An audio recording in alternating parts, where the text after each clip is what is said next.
3. The wind swirled high in the treetops. The one-armed general let go of his beard. My father unwrapped the light folds of his blanket. The general said, "Tell me, Chief of the Wallowa Nez Perce, one whose intelligence is praised by friends and enemies alike.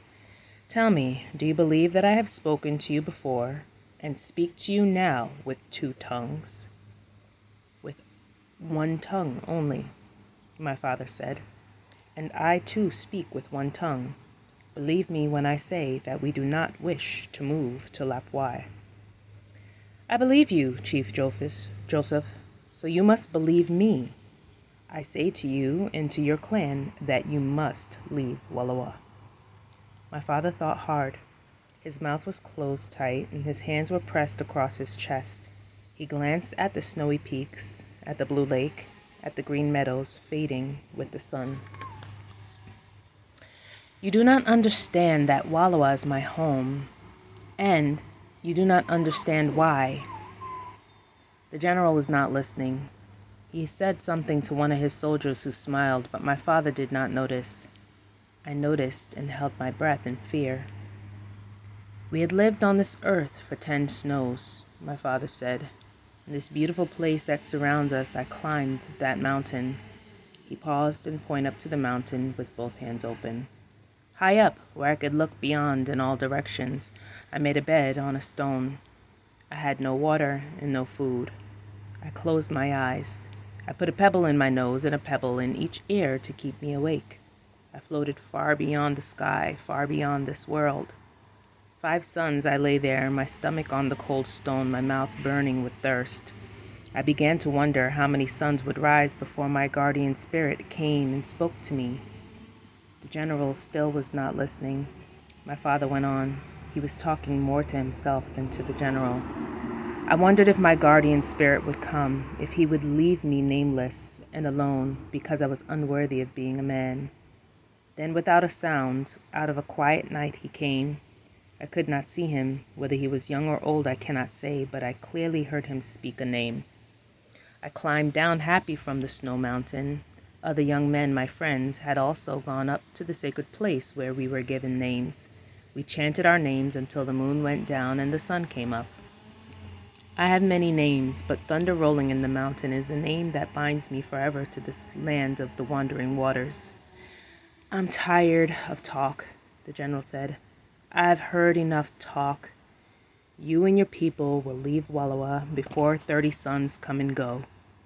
Tuhuhulsut was walking up and down, staring out from the folds of his blanket. He was a huge man with a fierce eye and a rumbling voice. "Who are you to tell us what we must do?" he said to the general. "You did not make these mountains. The chief spirit made the mountains.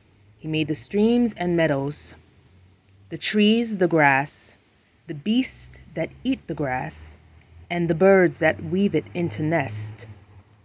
The spirit chief made everything. Who is this man that will tell us to leave our home, our mother, and go to a place that does not belong to us?" "I am that man," said the general. My father moved between them. I'm sure he feared that the hot words would end in a bad fight. Once, when the general first came to Lapwai, he fought with Tuhuhulsut, put chains on him, and locked him up in the soldiers' jail. "I can't move my people to Lapwai," my father said. "The Snake River is flooding. We would need to cross from one shore to the other through torrents of water. Many of my people are women, children, and the old. I have thousands of cattle. Half of them would be swept away." The general pointed a glittering sword at my father. "Listen!" he shouted. "I have heard enough excuses. Now I speak my last words. If you have not moved your tribe from this place before 30 suns have risen and set, then I shall send soldiers with guns and drive you out." My father drew his blanket close about him. "I hear your words," he said. "Then carry them to our people. 30 suns, we will be gone. There must be no blood." General Howard nodded his head. He did not smile, but there was a glint of pleasure in his eye. He motioned to a soldier. The soldier blew a trumpet, and the band galloped off. My father watched them cross the meadow, splash through the streams, and swiftly disappear. While he watched them and said nothing, I saw the red coats scramble out of the bushes. Swan Necklace was waiting with their horses. He got on his own horse, and the three of them rode off. I knew where the redcoats were going. Swift as arrows, they would ride to the village and tell all they had heard. They would say that Chief Joseph had given in to the one-armed general.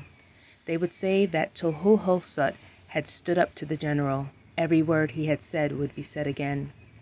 The young warriors would listen to my father, for they loved him, but they would not obey him. They would never leave Wallowa. They would follow Tulhuhulsut to death if that's where he led them. This was good. The idea of being driven away to a strange place far from the home I loved made wild thoughts flash through my mind. I saw myself riding into the soldiers' camp with a torch, setting fires to their tents. I saw myself take aim with my rifle and shoot a soldier from his horse. I saw another soldier running across a meadow, and I shot him too.